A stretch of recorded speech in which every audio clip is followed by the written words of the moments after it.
It's an everyday thing. It's an everyday thing. It's an everyday thing when you let your nuts hang. Okay, so this is part 6 of Who Did I Marry? So, where we left off. So, obviously, my doctor had called and told me there was no heartbeat, the pregnancy was not viable at that point, and I was cramping and spotting at work. Went into my best friend's office and immediately started crying. She was like, "What's going on?" And I said, I told her what the doctor said, and she grabbed her keys, grabbed her purse, and was like, "Let's go, I'm taking you home."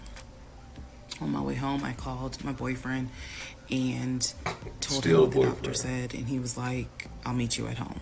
So he was coming from Duluth, went straight home. And so about 24, 48 hours later, I had a doctor's appointment, and my doctor gave me 3 options. First option, let everything happen naturally. Your body will expel the fetus on its own. Second option, you can take a pill which will induce expelling the fetus at home. The pill basically will cause you to contract and expel. The third option was to go into the hospital and do a D&C. I did not want to do a D&C because I did not want to be in a hospital with COVID going on. And for whatever reason, I did not do the option of let it happen naturally. So I chose to do the pill. His birthday was June 17th. My ex's birthday was June 17th. So the decision was made, we're going to celebrate his birthday that day, go out to eat, and then that night I would take the pill because we both were off from work the next 2 or 3 days. So went out to eat, to try to celebrate as best we could, and then took the pill that night. That night was the most traumatic, excruciating pain I've ever put my body through. I do not recommend any woman, if prayerfully you don't have to go through that, but I don't recommend taking that pill. If you don't have to, don't do it. I spent the whole night in the bathroom just crying in so much pain. I couldn't take, they gave me a narcotic. I couldn't take it because I found out I was allergic to it, so it was causing me to like projectile vomiting. It was a mess. So, and he was right there. You know, he was scared that he needed to take me to the ER. But in the morning, the pain kind of subsided. So about 72 hours later, I had another doctor's appointment where the purpose of this appointment was to do an ultrasound to see if everything had passed. Everything did not pass. So because of that, my doctor was like, we're going to have to do a D&C. My D&C was scheduled for the first week of July. My boyfriend, my ex, was going to take me. That was always the plan. 2 days before my procedure, he comes home and tells me that he is up for a promotion. He's up to be promoted to VP. Because of this, the president of the company, is coming in, and it was going to be this huge business meeting he had to go to. The business meeting was scheduled for the day of my surgery. And so I'm throwing a fit because I was like, you there's no way you can do that meeting. Like, I need you to take me to the hospital and all this other stuff. And so he offered to have his sister take me to the hospital. Apparently his sister lived in Douglasville. I was like, no, because I've never met her. Like, I'm not having a stranger take me to the hospital. No, this is a private situation. I don't want to do that, blah, blah, blah. So my aunt had offered to take me, and then my friend who took me home from work had offered to take me. So at that point, we get into an argument because he's like, my sister is, you about your family, so why can't she step in? And I was like, nah, because I don't know her. Period. I don't know her. So So my friend offers to take me to the hospital because I was all distressed that he's saying he has a business meeting and he can't take me. So I remember being on I-75 on the connector on the phone with her crying because I was so embarrassed that he wasn't going to be the one to take me and that I was needing to rely on someone else to take me to the hospital in order to get a D&C done. And she was really great. She was like, girl, this is why you have a village. Like, it's okay. Things happen. The world is crazy right now. I will take you. You're going to be okay. So he did not take me to the hospital for my D&C. My friend did. POS. Stay because of COVID protocol. She didn't get to sign. So when they wheeled me into pre-op after I got checked in, I texted him and was just letting him know, hey, here's the update. I'm about to, I'm in pre-op. They're going to get me prepared to go back to the surgical ward or whatever. And the response I got was from his new executive assistant named David. Now, when he told me he was up for the promotion, he did tell me that part of getting this new job would be that he would get an executive assistant named David. And he did tell me, I'm going to make sure that I inform David if you get a text from this number, meaning from me, pull me out of the meeting because, my fiance's having a procedure done and I'm picking her up. So it's important that you come get me if it's something serious. So I text him. David responds. He said, yeah, Mr. Blah Blah told me that you are having a procedure done. If you need me to get him, I can go get him. He's in a meeting. Just let me know what you need. And I just said, no, don't bother him. I'm just giving an update that they're about to take me back. And David responds and says, I'm so sorry you're going through this. Please let me know if there's anything I can do. So I have the procedure. I wake up and I am now in recovery. I should be in recovery 45 minutes up to an hour and a half. I wake up, first thing I ask, and I remember asking, is where is so-and-so? The nurse who was so sweet, she was like, everything went well. You're doing great. She said, we spoke to your fiance. He's on his way. So I said, okay, I kind of dozed back out, but I could still hear everything that was going on. I just could not keep my eyes open to save my life.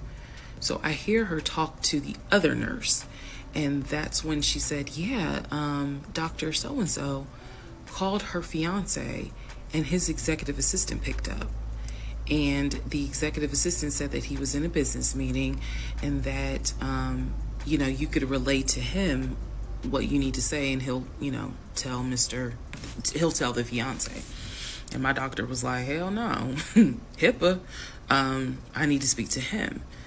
So apparently my fiance called the doctor back about 30 minutes later, and the doctor informed him she'll be ready to be discharged in about an hour. You can make your way and come pick her up. He said he was on his way. He was on his way from Duluth to Atlanta, which is not a huge distance, but the time of day, one thing about Atlanta, there's always traffic. So he should have been there within the hour. I should have only been in recovery an hour and a half. Part 7, who did I marry? So I should have been in recovery at Northside Hospital for about at most an hour and a half. Subsequently, I ended up being in recovery between 3 to 3.5 hours.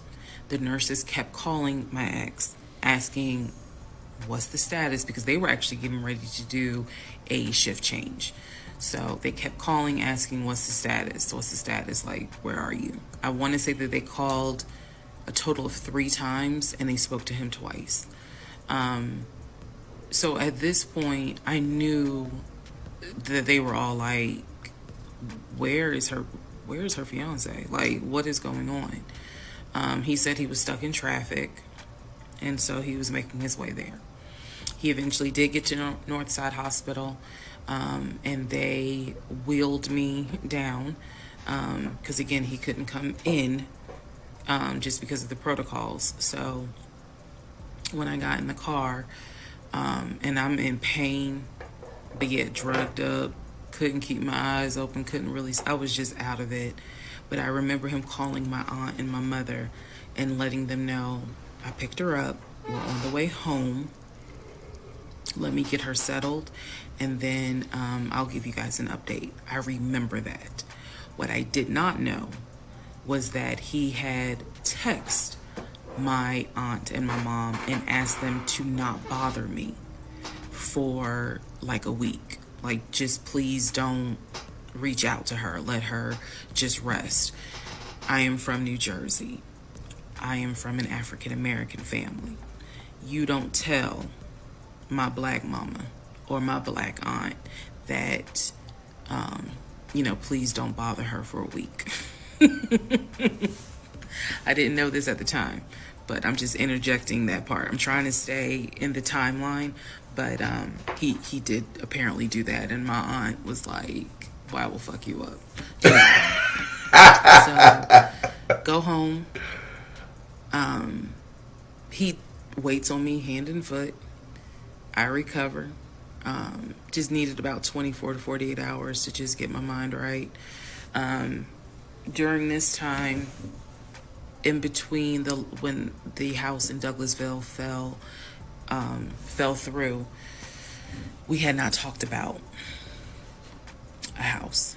So I guess it was about a week later, after the DNC, he decides that, do you want to start looking for a house again? Excuse me, I have hiccups, y'all. Do you want to start looking for a house again? Because of what happened with the house in Douglasville, I felt like I was smarter this time to say, I want to be involved in every aspect, because I don't know what the fuck happened with that house in Douglasville. But what I do know, that he lied to me. That's all you needed to know. I didn't know then what I know now. I just knew he lied about I knew he lied about being under contract. So I told him, I said, I don't want to work with your friend who I've never met, never talked to. I know that he has talked to him because he's talked to him in front of me.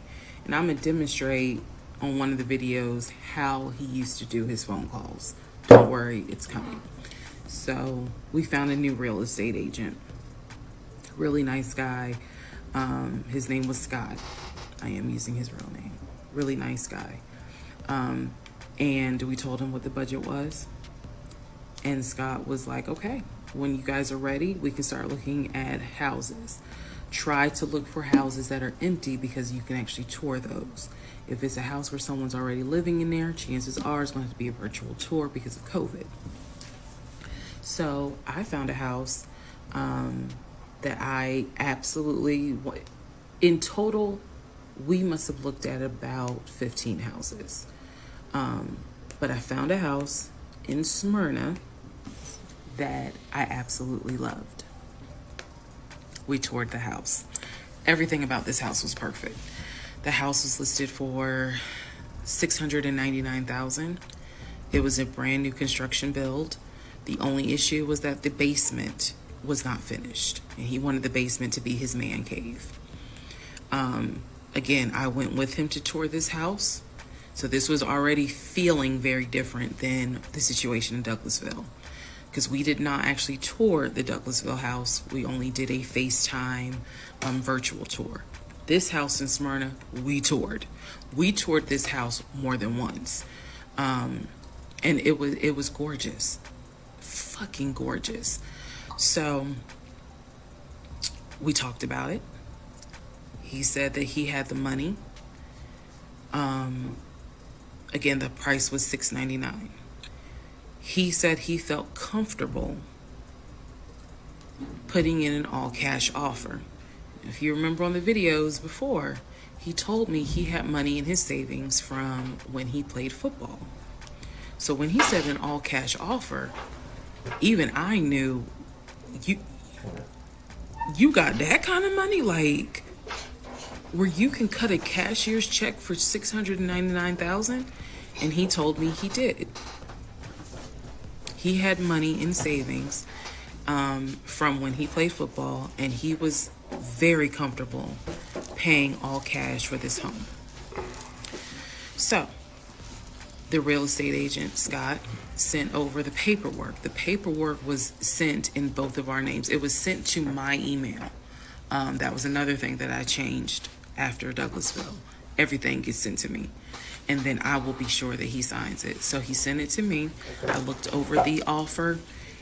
We were going to put in an all cash, full price offer with a request to have the basement finished. Also, we were requesting for the seller to give us an answer within 24 hours. We were requesting a quick closing. These are just some of the things I remember. I remember 24 hours, like I didn't want to wait on, y'all think about it. 24 hours, let us know if you're accepting the offer or not. And then also a quick closing because it was a new construction. So we didn't have to wait for the current tenant to move out. We didn't have to do that.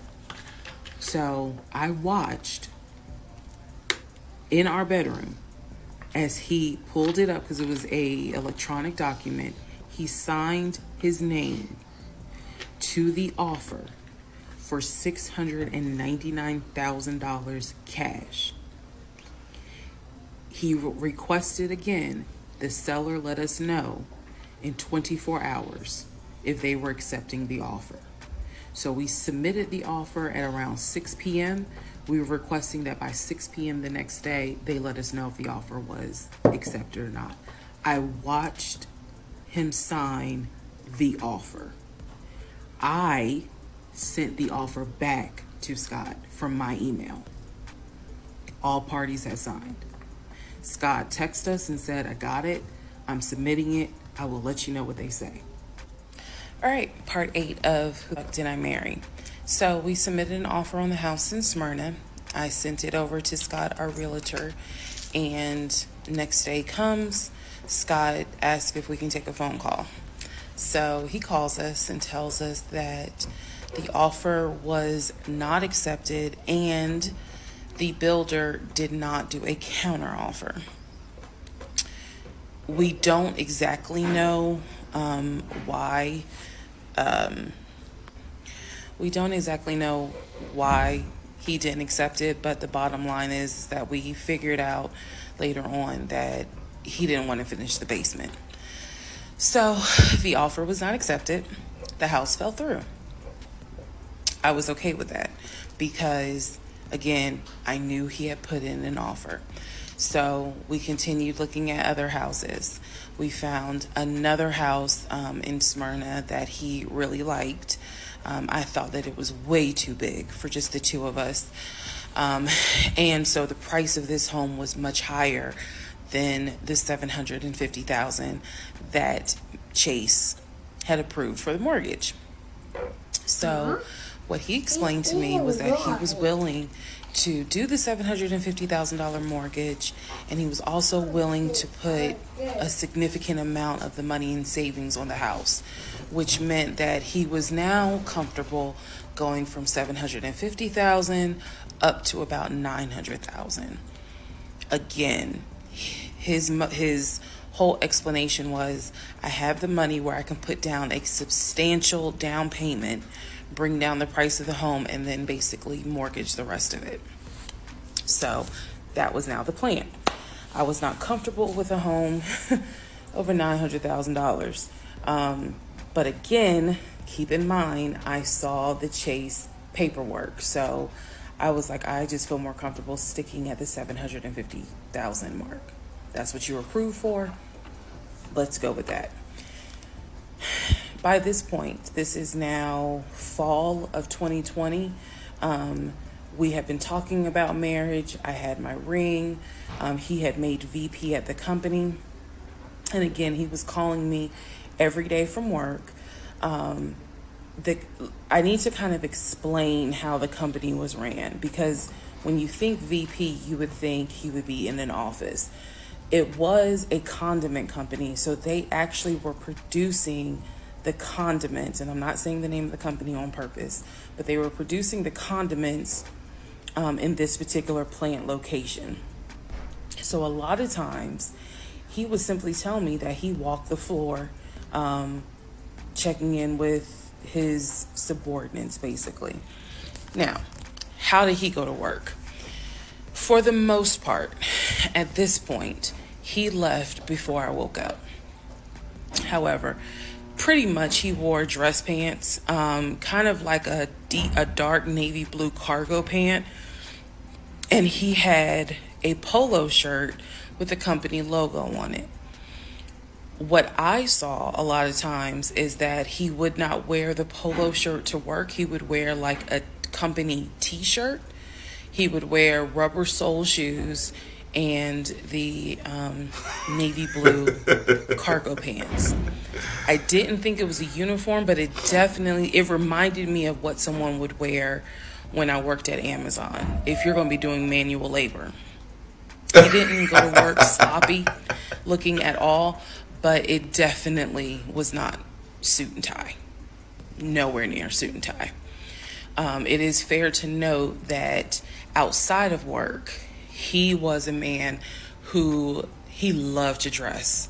He loved to wear the latest Jordans. He loved to collect watches. He collected a lot of Invicta watches. He loved to collect hats. He wore hats, baseball caps everywhere because he didn't like the shape of his head.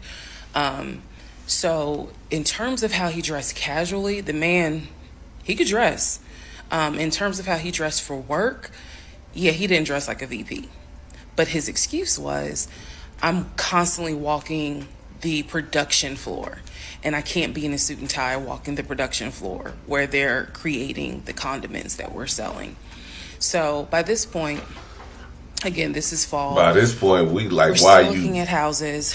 We're still touring houses as much as we can because it is COVID. We had found another house that we really liked and a house that I really, truly wanted to put an offer in on. This was now going to be the second house that we put an offer on. He put in the asking price, I believe, was about $700,000. He put in under asking an offer for about $650,000. I'm guessing, but I'll try to find the house and put it on the story. The reason that house fell through, we found out that the home was sitting on a septic tank. Listen, God is trying to tell you something, woman, and you're not listening. You gotta listen to the small voice. It's the small voice. We found out that the septic tank had an issue, and it would have taken about $15,000 to $20,000 to fix the septic tank. The sellers were not willing to fix the septic tank. Personally, I didn't really care for the house that much. I'm the one who was like, I don't really want it. So even though we put an offer in, we had 24 hours where we could pull our offer back. And so we did. Once we found out, I believe it was in the disclosure. And if you're a realtor, please feel free to tell me if I'm using the wrong terminology. But I believe it was in the disclosure that they told us the septic tank needs to be replaced. That's when I was like, nah, I don't want that house. So we pulled out. The house fell through, and so I was fine with it because, again, I was heavily involved. I saw him sign the offer. I knew every step of what was going on. Our real estate agent, Scott, was amazing, but you will see when I get to it where he made a mistake as a real estate agent. So house number 2 fell through. We then moved on, saw a few more houses, and then we get to house number 3. I'm going to pause talking about the houses because now I need to introduce what happened with the cars. All right. Part 9 of Who the Fuck Did I Marry? So we're pausing on the house stuff. Let me tell you about the car. So when I met my ex-husband, I was driving a 2012 Nissan Rogue, fully loaded. It had quite a few miles on it, but it got me from A to B. It was in good condition, but I was upside. Wait a minute. Your A to B is like A, B, C, D, E, F. As long as you drove this morning, girl, your A to B is, it might as well be A to L. Upside down in the car. He was driving a 2018 Ford Taurus. Sport mode. I know he had a sport mode on the car, and I love driving that car. When he told me how he was a regional manager, he told me that one of the perks that came with the job was that he would be getting a company car. And so we spent time going to Range Rover of South Atlanta. We spent time going to Jaguar. We spent time going to BMW. We spent time going to Ford, which was on Mount Zion in Morrow, if you all are familiar with that area. He test drove a whole lot of cars. In the end, he decided on a BMW sedan. I was there when he test drove the car. I got in the car with him. I loved it. And he explained to the salesperson, you know, I'm getting a company car. I need to get a printout of the full price of the car, tax, tag, and title. Because what my company is going to do is wire over the money for the car. The salesperson was like, okay, you know, apparently that happens a lot. So he gave him a printout with the tax, tag, and title for the car. In front of me and the salesperson, he called the person in the finance department for his job. Obviously, I have no idea what this person's name is, but he called the person. He explained to them, this is the amount of money. He said the president of the company, so-and-so, has authorized for him to get a car, not spending more than, I think, $90,000 tax, tag, and title. The BMW came out to just under $90,000. And so I remember this conversation so fucking vividly. So he's on the phone in front. I'm sitting down, the salesperson sitting down at their desk, and he's like, they put me on hold. And so he's like, I guess the person comes back and he says, yeah, the price of the car is blah, blah, blah. He was like, give me a second and I can send you a picture of that printout that shows tax, tag, and title for the BMW. He gets off the phone. He takes a picture of it. He sends it to whoever. He waits about 10 minutes. He calls the person back. He says, did you get it? Apparently the person did get it. But the person who can actually physically do the wire transfer had gone home for the day. So what he says to the BMW salesperson, he's like, okay, we're going to have to do this tomorrow because so-and-so went home for the day. I don't know who the salesperson is. I can only tell you from my viewpoint what I thought. I had no reason to think this was a lie. I really didn't. Because again, you got to please keep in mind the circumstances that all of this is happening. We're inside the dealership. We're sitting at the desk of this person. He gave us the printout. He's on the phone, doing business, basically saying, look, this is how much money the car is going to cost. He's taking a picture of it. He seemingly is texting someone saying this is how much, this is proof of how much it is. Then he asked the BMW salesperson, I need your wire transfer information. The guy got up, rushed over to, I guess, their finance area to get the bank wire information, because obviously you have to wire it a certain kind of way. Rushes back over, gives it to my ex-husband. My ex-husband's like, okay, first thing in the morning, we will get this wired over, and then, I'll come and pick up the car. My fiance, will drive me up here to pick up the car. So we leave. He felt like, because at the time that this all happened, I was pregnant. So he felt like, look, we're about to have a baby. I don't want you driving that Nissan Rogue. I want to get you something. I want to get you something more secure, something new. I really wanted a Kia. I really wanted a Kia Telluride. And he was like, well, let's look at the warranty. This man knew a lot about cars. He knew a lot about the warranty. He knew a lot about the depreciation value. And so he did talk to me a lot about what will we get the most for our money. We test drove, when I say we, I test drove a Kia Telluride, a Kia Sorento. He didn't like either of those. He had me test drive a Ford Explorer. He didn't really care for that. Then came time where he really wanted me to get a BMW.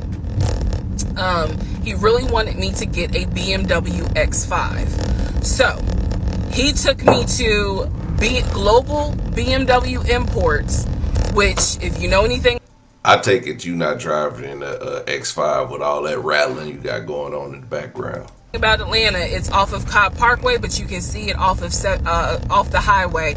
I believe 285 is where you can see the Global Imports BMW dealership. He took me there. He had me test drive an X5, an X6. He also had me test drive I think I'm gonna get the numbers wrong, a 525, which was a sedan. I did not like that. I wanted an SUV. I loved driving the BMW. He also had me drive an M Series, test drive an M Series. So he was very adamant that I should get a BMW.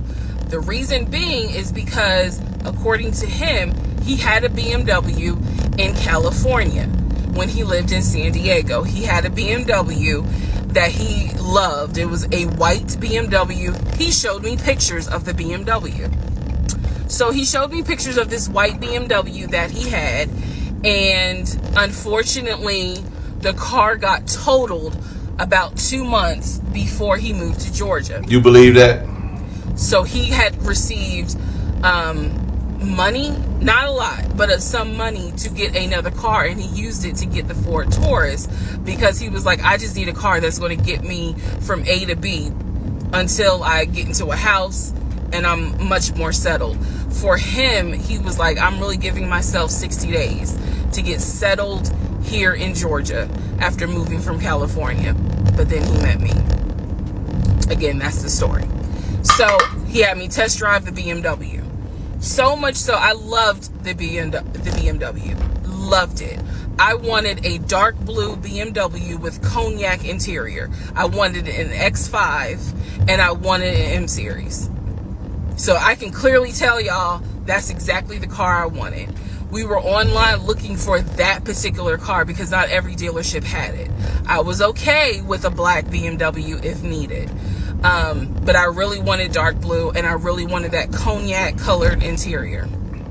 So he felt like, I want you to consider all of a sudden an Audi Q8. Let's just see how you like it. If you don't really like it, then we will go back to the BMW. I cannot tell you why he switched up. I can't. But I can tell you he took me to an Audi dealership on Peachtree Industrial. He test drove an Audi, and I test drove an Audi Q8. I loved the Q8. Loved it, loved it, loved it. But I was tired of test driving cars. By this point, I had test driven so many cars. Our weekends were spent either looking at a house or test driving cars. And I was picky, I will admit that. So he had me test drive the Q8. I really liked it. I finally just told him, look, I'm good with either the BMW or the Audi, because I'm tired of test driving cars.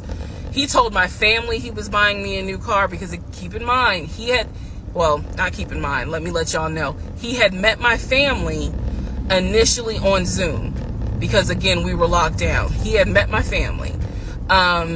He also had met my family in person because at this point it was like, look, if you're not showing any symptoms, maybe we can do family dinner. And so we had. So he had met my family in person. And now we will go ahead and move towards part 10. Okay. Part 10. Who the fuck did I marry? Okay, had to sneeze. All right, so at this point, I had test driven all these cars. Kias. Hell, he even had me test drive a Nissan Murano. But the main two were BMW and an Audi. He had told my grandfather he was getting me a car. he had told my aunt he was getting me a car. That he was going to, he was like, she's going to be my wife. I want her to be in something secure. So my family was really like, wow, wow. Who knew that he had this kind of money? And so I hated the fact that he did that, because anytime he got around my family, here's another red flag to put in the United Nations of red flags. He would always talk about money, and he would always brag. I never realized it in real time.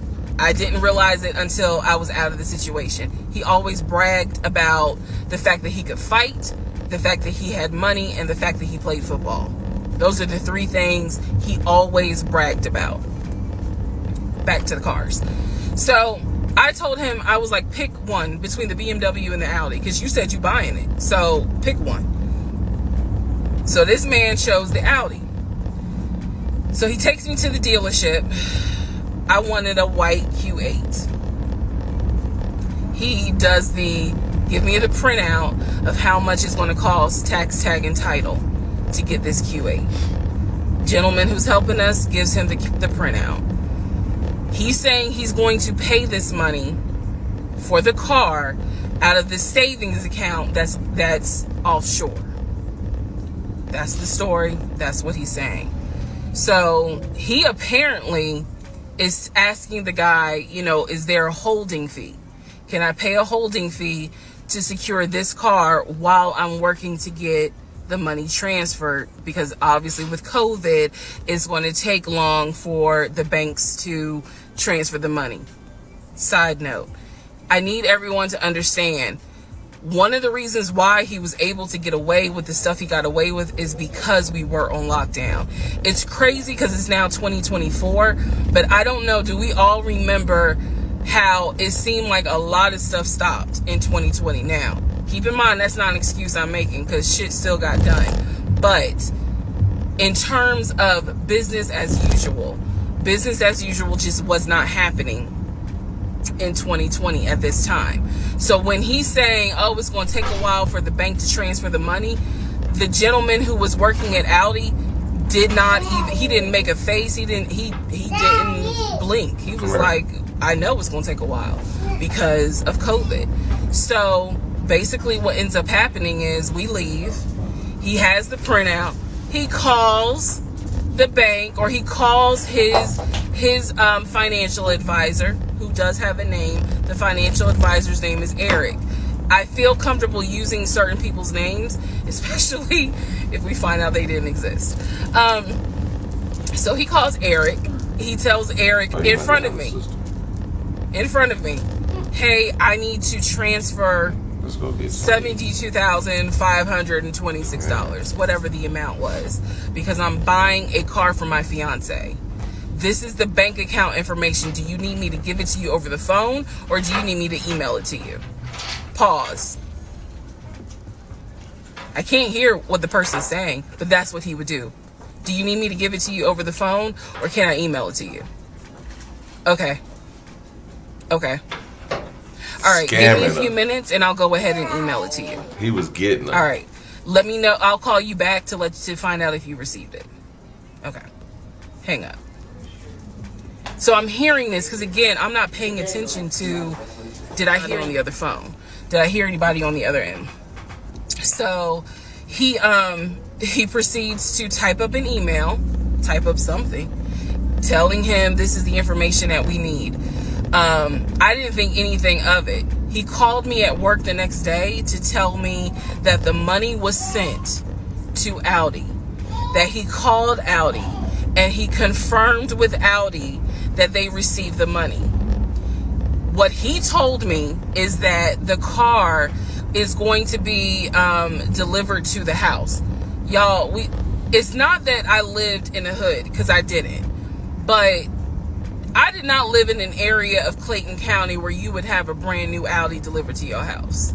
So I remember saying to him, I don't want that car delivered to the house, not yet, because I need to put that car in the garage. And my Nissan I only had a one-car garage, so my Nissan was in the garage. So he said, okay, well, let me call them back and change the delivery date. Can you be home? or can you do a half day? So he's asking me, can you work a half day so that they can deliver the car and you will be home for it? I said, yes, that's fine. Because again, it's COVID. I'm working from home anyway. I only had to go in the office 2 days a week. So I'm at home the next day. He told me the car would be delivered between the hours of 1 and 3. Obviously, between 1 and 3, nothing happened. So 3 o'clock, I called him. He's at work. He sends me the voicemail. He calls me back. I said, it's 3 o'clock. No one ever came with the car. What's going on?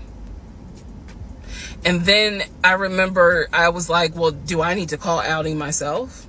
Because I thought that you handled it. But if you didn't handle it, do I need to call them? And so whenever I would suggest I will handle it, he would get very, very defensive. Red flag number 472. So he was like, no, I will call Audi. Don't do anything. I'll call Audi and find out what's going on. Okay. So I'm at home chilling, cooking dinner, normal night. He calls me back and says, yeah, the car was stuck on the truck in Spartanburg because apparently that's where their deliveries come from. So when he told me this, I was in the kitchen laughing because by this point, I will be honest, and I told y'all I'll be honest even when it makes me look bad. I was guilty of, on one hand, I believed him, and on the other hand, I was like, let me see what lie he come up with. Let me just see. But keep in mind, my brain was really like not rationalizing, not comprehending how deep the lie was. I just thought that no one told him the car was going to be delivered, and he made that up. I had no idea how deep the lie went. So he said, the car's in Spartanburg. It should be delivered this weekend. The weekend came, he had a whole other excuse. I don't remember what the exact excuse was as to why the car was never delivered. I do remember we got into an argument and I was like, don't even worry about it. I'm going to get a new car my damn self. I don't even need your help. Which is probably one of the worst things you can tell a narcissist because they love to be the hero, it's all about them. Look at that traffic. But I was like, don't even worry about it. I'll get when I have the money to get a car myself, I'll do it. I don't want to hear anything else about a new car. I don't want to hear shit else about a car. Because at this point, I was spending way too much time trying to figure out, are we getting a car? Are we getting a house? Like, what the fuck is going on? Always there was an excuse. So when I told him I don't want to hear anything else about a car, and I am not going to a dealership to test drive another car, that ended that whole discussion right there. So this is where I'm going to interject what I believe was happening. I believe that my ex-husband is the type of person, he gets off, nut. He gets off on you being excited about something that he knows you will never get. So I believe that he enjoyed going to car dealerships. He enjoyed watching me test drive a car and get excited about it, knowing I was not going to get it. It is the level of cruelty. And again, I'm telling y'all stuff that I found out way later on. It is the level of cruelty that I still cannot comprehend. So the whole issue about the BMW and the Audi, I think he just enjoyed seeing me get excited and then pull it away. All right, everyday people, man, that's part 5 through 10. Yes, we're going to continue on this journey, and I'm going to continue to give you these in segments because I know it's long. I know you ain't going to sit around. You might sit around, but at least you can skip around. You can start a new video or whatever. But check this out with me. I'm telling you, we're going through the whole thing. This is like a series. This is a long series. I enjoy bringing content like this. Although she's long-winded and she's giving every detail of the story, and I'm sitting back like, girl, why? Like, why? I know y'all punching and kicking and fighting with me. Like, girl, why? Like, I'm never gonna let somebody lie to me this much. Like, I'm telling you for a fact. I was in a relationship with somebody and I kept getting let down. And I said, this person not playing with me no more. At all.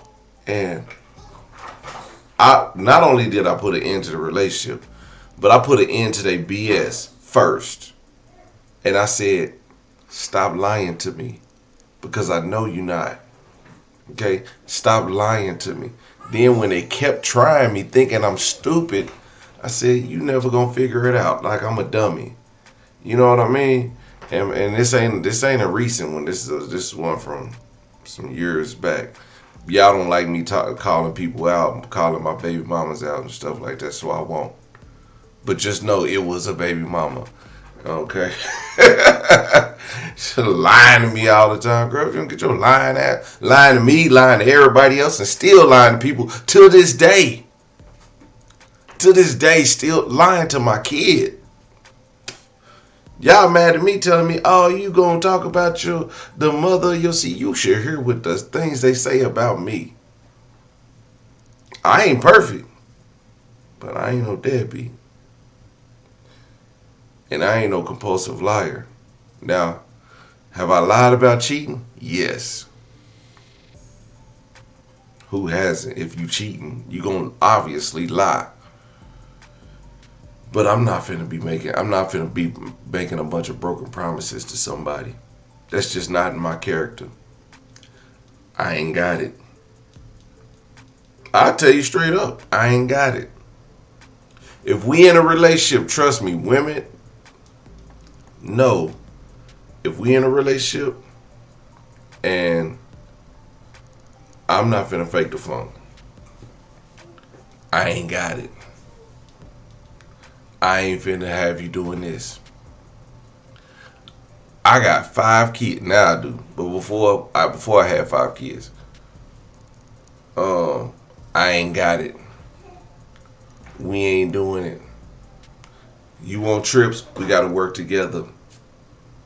I ain't saying we're going 50-50, but a budget it has to be in place so we can get to the next level. And I've always got to the next level.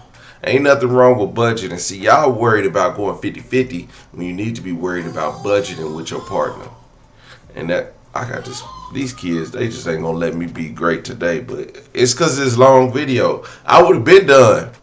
But this girl is long-winded. She first of all, her car ride, I think she on her way back home now. By the time she get home, it's gonna be dark.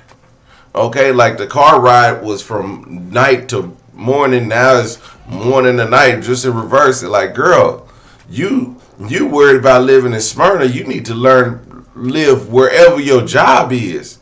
You stay on the whole other side. She like, I ain't trying to run into none of my coworkers. Jesus Christ. But anyway, I'm invested, ReesaMTeesa. All right, let's get into it. I'll holler at you later in the next video.